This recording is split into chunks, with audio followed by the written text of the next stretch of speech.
हिंदुस्तान में कोरोना से मुतासरा अफराद की कुल तादाद 1 करोड़ से तजावीज कर गई है। दरेसना राहत की खबर यह है कि पिछले कुछ हफ्तों से मुल्क में कोरोना वायरस की रफ्तार कम हो गई है। नए केसों में कमी के साथ साथ कोरोना मरीजों की ठीक होने में भी मुसलसिल इजाफा हो रहा है। मरकजी वजारत सेहत व खानदानी बहबूद के मुताबिक मुल्क में गुज़िश्ता चंद हफ्तों के दौरान कोरोना वायरस के औसत रोजाना मुस्बित शरह में मुसलसिल कमी आ रही है। ताहम हिंदुस्तान में अभी भी 3 लाख से ज़्यादा सरगर्म केसेस मौजूद हैं। वजारत सेहत के मुताबिक हिंदुस्तान में कोरोना से सेहतयाब होने वाले अफराद की शरह में भी इजाफा हो रहा है।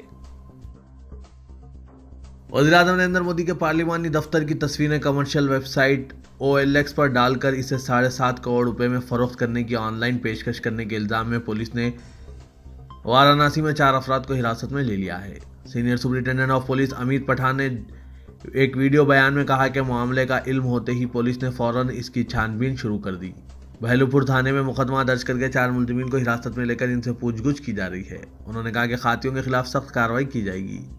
इन्होंने मोदी का वाराणसी दफ्तर बराए फरोख्त करने की कोशिश की है। वज़ीर-ए-आज़म नरेंद्र मोदी ने कहा कि सियासी पार्टियां, माहिरीन और किसान एक तवील अरसे से नए ज़रई क़ानून का मुतालबा कर रहे थे, इसीलिए इनकी हुकूमत ने ज़रई क़ानून में इस्लाहात किए हैं और तयक़्क़ुन दिया कि अक़ल तरीन इमदादी क़ीमत का मेकानिज़म बरकरार रहेगा। वज़ीर-ए-आज़म नरेंद्र मोदी ने किसी का नाम लिए बगैर कहा कि तहरीक के नाम पर अपोजिशन जमातें किसानों को गुमराह और वरगलाने का काम करके अपने लिए सियासी मैदान तैयार करने का काम कर रही है और किसानों को ऐसे लोगों से होशियार और मोहतात रहना चाहिए। मोदी ने वीडियो कॉन्फ्रेंसिंग के जरिए मध्य प्रदेश के लाखों किसानों से किसान महासम्मेलन से खिताब किया। इलाहाबाद हाईकोर्ट ने मुबैना लव जिहाद पर कंट्रोल के लिए उत्तर प्रदेश हुकूमत के जरिए लाए गए तब्दीली मजहब ऑर्डिनेंस पर रोक लगाने से इनकार करते हुए इस ज़िम्न में रियासती हुकूमत व दीगर को नोटिस जारी किया है। मुबैना लव जिहाद पर कंट्रोल के लिए उत्तर प्रदेश हुकूमत ने नवंबर में इज़दाद गैर कानूनी तब्दीली मजहब ऑर्डिनेंस 2020 को मंजूरी दी थी, जिसे इलाहाबाद हाईकोर्ट में मुतअद्दिद मफाद आमा की दरख्वास्तें दाखिल करके चैलेंज किया गया। हाजियों के लिए इनकम टैक्स रिटर्न लाजमी कर दी गई है। जियारत के लिए ईरान जाने वालों पर भी ज़ाब्ता नाफिज है। खिलाफ वर्जी पर 10,000 रुपये का जुर्माना आयद किया जाएगा। 31 दिसंबर इनकम टैक्स रिटर्न की आखिरी तारीख मुकर्रर की गई है। जी हाँ, अगर आपने 2019 में सऊदी अरब, ईरान या किसी दूसरे मुल्क का सफ़र किया है और अगर इस सफ़र पर 2 लाख से ज़्यादा लागत आई है और आपने इनकम टैक्स रिटर्न दाखिल नहीं किया है तो 31 दिसंबर तक इनकम टैक्स रिटर्न फाइल कर दें, वरना आप पर 10,000 रुपये जुर्माना आयद हो सकता है। अगरचे हर साल लाखों अफराद बैरून मुल्क सफ़र करते हैं, लाखों खर्च करते हैं, लेकिन एक बड़ी तादाद सऊदी अरब और ईरान जैसे ममालिक में मजहबी सफ़र पर जाते हैं। लेकिन अगर आप हज या मजहबी ज़ियारत पर जाते हैं और 2019 में आपके सफ़र पर 2 लाख रुपये खर्च हो गए हैं या फिर किसी और के लिए अगर आपने अखराजात उठाए हैं तो आपको फाइनेंस एक्ट 2019 के तहत इनकम टैक्स रिटर्न जमा करवाना होगा। दरअसल फाइनेंस एक्ट 2019 की दफ़ा 39 के तहत यह ज़रूरी है कि अगर आपने 1 करोड़ से ज़्यादा का लेन देन किया है या खुद या किसी और के गैर मुल्की सफ़र पर 2 लाख से ज़्यादा खर्च किया है तो रिटर्न्स दाखिल करना ज़रूरी है। गुजरात के वडोदरा शहर में बैन मजहबी शादी के खिलाफ एहतजाज करते हुए पुलिस स्टेशन के बाहर 2 फ़िरक़ों ने एहतजाज किया। हाल ही में एक मुकामी मुस्लिम नौजवान ने एक हिंदू खातून से शादी कर ली है। करेली बाग पुलिस स्टेशन के सामने दोनों ग्रुपों ने ज़बरदस्त हंगामा आराई की। पुलिस इंस्पेक्टर RA जडेजा ने बताया कि एक शख्स ने पुलिस में शिकायत दर्ज कराई थी कि इसकी बहन लापता है। बाद में पता चला कि इसी इलाके के एक मुस्लिम शख्स से इसने शादी कर ली है। मुंबई में उन्होंने रजिस्ट्रेशन के जरिए शादी कर ली और हाल ही में वो अपने मुकाम वापस हो गए। दोनों की उम्र 20 साल के आसपास बताई गई है। शादी के बाद लड़का लड़की अपने अपने ख़ानदान में रिहाइश पजीर थे। पुलिस स्टेशन में जब इन्हें बयान देने के लिए तलब किया गया तो 2 फ़िरक़े जमा हो गए। हिंदू खातून के रिश्तेदारों ने इस शादी पर एतराज़ किया क्योंकि खातून ने इस्लाम कबूल कर लिया था और फौरी बाद इसने शादी नहीं की थी। लिहाजा गुजरात में बनाए गए बैन तब्दीली कानून के तहत इनके खिलाफ मुकदमा दर्ज नहीं किया जा सकता। इस कानून के तहत मजहबी तब्दीली के लिए कलेक्टर की इजाज़त ज़रूरी है, लेकिन महाराष्ट्र में इस तरह का कानून नहीं है। बॉलीवुड अदाकारा करीना कपूर खान ने आज इंतहाई बरहमी और अफसोस का इजहार करते हुए कहा कि आज हर बात पर तनाज़ात पैदा करते हुए बॉलीवुड को बदनाम करने की साजिश की जा रही है। उन्होंने अपने बेटे का नाम तैमूर रखने पर पैदाशुदा तनाज़े का तस्करा करते हुए एक माँ होने की हैसियत से इन्हें इस मसले पर बड़ी ज़हनी तकलीफ होने का इंकशाफ किया है। वाज़ेह के 2016 में सैफ अली खान के साथ शादी के बाद करीना ने अपने पहले बेटे का नाम तैमूर रखा। इसके साथ ही सोशल मीडिया पर इनके खिलाफ तहक़ीर आमेज़ और इश्तियालंगेज़ मुहिम शुरू हुई। इसकी वजह यह है कि तैमूर वो शहंशाह है जिसने वसती एशिया में अज़ीमुश्शान सल्तनत की बुनियाद रखी। 1398 में तैमूर लंग ने हिंदुस्तान पर हमला किया था। मुल्क की मुमताज़ सहाफ़ी बरका दत्त को इंटरव्यू देते हुए करीना कपूर खान ने अपनी ज़िंदगी के मुख्तलिफ पहलुओं पर रोशनी डाली। उन्होंने कहा कि इनके बेटे के तैमूर नाम पर जिस नफरत का इजहार किया गया वो इनके लिए नाकाबिल फरामोश है। मेरे बेटे का नाम अपनी पसंद से जो भी रखूं वो मेरी मर्जी की बात है। उन्होंने कहा कि फिल्म बजरंगी भाईजान के हीरो सलमान खान ने जब इनके बच्चे की पैदाइश पर हॉस्पिटल का दौरा किया तो इस वक्त उन्होंने पूछा कि इस बच्चे का नाम क्या सोचा है। उसके बाद खुद ही उन्होंने तैमूर नाम तजवीज़ किया।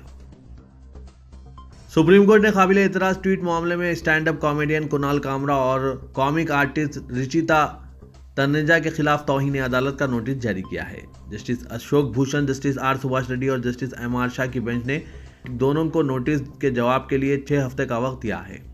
अदालत ने इस बात पर नोटिस लिया है कि अटॉर्नी जनरल के वेणुगोपाल ने तौहीन अदालत की कार्रवाई शुरू करने की मंजूरी दी है। कुणाल कामरा पर इल्ज़ाम है कि उन्होंने सुप्रीम कोर्ट और इसके जजों के खिलाफ तौहीन आमेज ट्वीट्स किए थे, जबकि कार्टूनिस्ट रिचिता तनेजा ने सुप्रीम कोर्ट और हुकूमत के माबिन मुबैना मिलीभगत को दिखाया था। हमारा खित्ता दहशतगर्दी के सड़कों मुकम्मल तौर पर कुचलने तक अमन व आश्ती का गहवारा नहीं बन सकता। सदर तुर्की रजब तैयब एर्दोगान का कहना है कि अलहदगी पसंद दहशतगर्द तंजीम को ना तुर्की, ना इराक, ना ही शाम के मुस्तकबिल में जगह मिलेगी। एर्दोगान ने इनकरा के सरकारी दौरे पर मौजूद इराकी वज़ीर-ए-आज़म मुस्तफ़ा काज़मी के हमरा मुश्तरका प्रेस कॉन्फ्रेंस का एहतमाम किया। एर्दोगान ने इस मौके पर इज़हार ख्याल करते हुए कहा कि हम इराक की सियासी यकजहती व मुल्क की सालिमियत के तहफ़्फ़ुज़ को अहमियत देते हैं। हम इस मुल्क की निशात नौ के दायरे कार में भी हर मुमकिन ताउन फराहम करने के ख्वाह हैं। अमेरिकी सदर डोनाल्ड ट्रंप ने सऊदी अरब के शाह सलमान बिन अब्दुल अजीज से फ़ोन पर इलाकाई सिक्योरिटी और बाहमी उमूर पर बातचीत की। व्हाइट हाउस की इत्तला में बताया गया है कि सदर ट्रंप ने खलीजी ममालिक के दाखिली इख्तलाफात को ख़त्म करने के लिए शाह सलमान की क़यादत का शुक्रिया अदा किया। उन्होंने उम्मीद जाहिर की कि शाह सलमान की क़यादत में खित्ते के मसाइल ज़रूर हल होंगे। डोनाल्ड ट्रंप ने सऊदी फरमानरवा को एक ऐसे वक्त फ़ोन किया जबकि ओहदा सदारत पर इनकी मियाद 20 जनवरी को ख़त्म हो रही है। नए मुंतखब सदर जो बाइडेन सरकारी हैसियत से ओहदा सदारत का हलफ लेंगे। तेलंगाना के वज़ीर आला के चंद्रशेखर राव हफ्ता 19 दिसंबर को प्रगति भवन में आला सतही इजलास की सदारत करेंगे। इसमें हाईकोर्ट के अहकामात के पेश नज़र गैर ज़रूरी अराजियात और जायदादों के रजिस्ट्रेशन के सिलसिले में हिकमत अमली को खतियत दी जाएगी। चीफ सेक्रेटरी रेवेन्यू डिपार्टमेंट के अहदेदार इस जायजा इजलास में शिरकत करेंगे। हाईकोर्ट के अहकामात की नकल हुनूज रियासती हुकूमत को नहीं मिली है। हफ्ते को होने वाले इस इजलास में हाईकोर्ट के अहकाम पर तफसीली तौर पर तबादला ख्याल किया जाएगा और इसके मुताबिक फैसला किया जाएगा। मेयर मजलिस बल्दिया अजीमतर हैदराबाद डिप्टी मेयर GHMC के अलावा स्टैंडिंग कमेटी अराकीन बल्दिया को 17 आईफोन 12 प्रो मैक्स 512 GB देने के फैसले को स्टैंडिंग कमेटी की मंजूरी से बल्दिया पर 27,23,000 रुपये का बोझ आयद होगा। स्टैंडिंग कमेटी की जानिब से किए गए इस मुतनादा फैसले ने कौमी ज़राए अबलाग में जगह हासिल कर ली और कहा जा रहा है कि GHMC की जानिब से मनमानी फैसले करते हुए अवामी रकम का बेदरीक इस्तेमाल किया जाने लगा है। GHMC स्टैंडिंग कमेटी की जानिब से किए गए इस फैसले पर मुख्तलिफ गोशों से तनकीदें की जाने लगी और कहा जा रहा है कि GHMC में आला ओहदों पर फायज ओहदेदारों की जानिब से अवामी रकूमात का बेजा इस्तेमाल किया जाने लगा है। शहर हैदराबाद की बल्दिया की मियाद जो कि 10 फरवरी 2021 को ख़त्म होने जा रही है, इसकी स्टैंडिंग कमेटी में शामिल अरकान को आईफोन 12 बतौर तोहफा देने के फैसले पर शदीद एतराज़ किया जा रहा है और यह फैसला गुज़िश्ता रोज़ मुनक़िदा स्टैंडिंग कमेटी के इजलास में किया गया है। सदर मजलिस इत्तेहादुल मुस्लिमीन ज़िला आदिलाबाद मोहम्मद फ़ारूक अहमद की मुबैना फायरिंग में 3 अफराद शदीद ज़ख्मी हो गए। इस वाक़े के बाद ज़िला आदिलाबाद में सनसनी फैल गई और पुलिस ने मुस्तैदी का मुजाहरा करते हुए मुलजिम को गिरफ्तार कर लिया।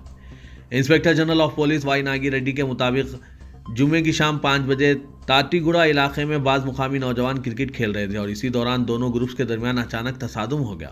मोहम्मद फ़ारूक अहमद सदर मजलिस जो साबिक़ा वाइस चेयरमैन आदिलाबाद म्यूनसिपलिटी हैं, अपनी लाइसेंस याफ्ता 32 पिस्टल से सैयद ज़मीर और सैयद मोतसम पर फायरिंग कर दी, जबकि वहां पर मौजूद सैयद मन्नान भी इस वाक़े में ज़ख्मी हो गए। उन्होंने कहा कि बाज़ ऐनी शाहिदीन ने बताया है कि फ़ारूक अहमद के हाथों में पिस्टल के अलावा एक खंजर भी मौजूद था। इस वाक़े की इत्तला मिलने पर आदिलाबाद की 2 टाउन पुलिस मुकाम वारदात पर पहुंच गई और मोहम्मद फ़ारूक अहमद को फौरी अपनी हिरासत में ले लिया। ज़ख्मियों को आदिलाबाद के रिम्स हॉस्पिटल मुंतकिल किया गया, जहां पर इनका इलाज जारी है। तेलंगाना में कोरोना वायरस का पहला टीका गांधी हॉस्पिटल की नर्स को दिया जाएगा। महकमा सेहत के ज़राए के मुताबिक रियासत तेलंगाना में जब टीका अंदाजी का अमल शुरू होगा तो कोरोना वायरस वबा के दौरान नर्सों की खिदमत के एतराफ़ करते हुए टीका अंदाजी का अमल इनसे ही किया जाएगा। बताया जा रहा है कि आइंदा 2 या 3 दिन में कोरोना वायरस वबा से निपटने के लिए तैयार किया गया टीका मंजर आम पर आ जाएगा और इसी की सरबराही का अमल भी शुरू कर दिया जाएगा। ग्रेटर हैदराबाद बल्दी इंतखाबात में पार्टी के नाखिस मुजाहरे से परेशान चीफ मिनिस्टर के चंद्रशेखर राव ने शहरी इलाकों में बीजेपी को कदम जमाने से रोकने की हिकमत अमली पर तवज्जो मरकूज़ की है। हैदराबाद के बाद खम्मम और वारंगल म्यूनसिपल कॉरपोरेशनों के इंतखाबात होंगे, जिनकी मियाद मार्च में खत्म हो रही है। चीफ मिनिस्टर ने हैदराबाद में बीजेपी के बेहतर मुजाहरे की वजूहात का पता चलाने के लिए मुख्तलिफ गोशों से रिपोर्ट हासिल की है। बताया जा रहा है कि पार्टी कायदीन और कैडर की राय पर मुश्तमिल रिपोर्ट में कहा गया है कि गुज़िश्ता 6 सालों में मुकामी जमात मजलिस के साथ टीआरएस की खुलकर दोस्ती के नतीजे में बीजेपी को मजहबी बुनियादों पर वोट तकसीम करने का मौका मिला। चीफ मिनिस्टर ने असेंबली और इसके बाहर एक से ज़ायद मरतबा मजलिस के साथ दोस्ती और मुफाहिमत का खुलकर इजहार किया था। हैदराबाद के नताइज के बाद चीफ मिनिस्टर ने वुज़रा और अरकान असेंबली से अलग-अलग ग्रुप्स की शक्ल में मुलाकात करते हुए शिकस्त की वजूहात पर बातचीत की। चीफ मिनिस्टर से मुलाकात करने वाले बेशतर कायदीन ने मशवरा दिया कि मुस्तकबिल में मजलिस से फासला बरकरार रखा जाए, ताकि बीजेपी को ये इल्ज़ाम आयद करने का मौका ना मिले कि टीआरएस ने फ़िरका परस्त जमात से दोस्ती की है। बॉलीवुड के नामवर अदाकार अजय देवगन ने ग्रीन इंडिया चैलेंज शजरकारी मुहिम के तहत रामोजी फिल्म सिटी में 7 पौधे लगाए और माहौलियात के तहफ़्फ़ुज़ से मुतालिक इस मुहिम की सताइश की। रुकने राज्यसभा जय संतोष कुमार की जानिब से शुरू की गई ग्रीन इंडिया चैलेंज मुहिम को समाज के हर तबके की तायद हासिल हो रही है। कौमी सतह पर सियासी, समाजी और फिल्मी शख्सियतों ने इस मुहिम में हिस्सा लेते हुए पौधे लगाए।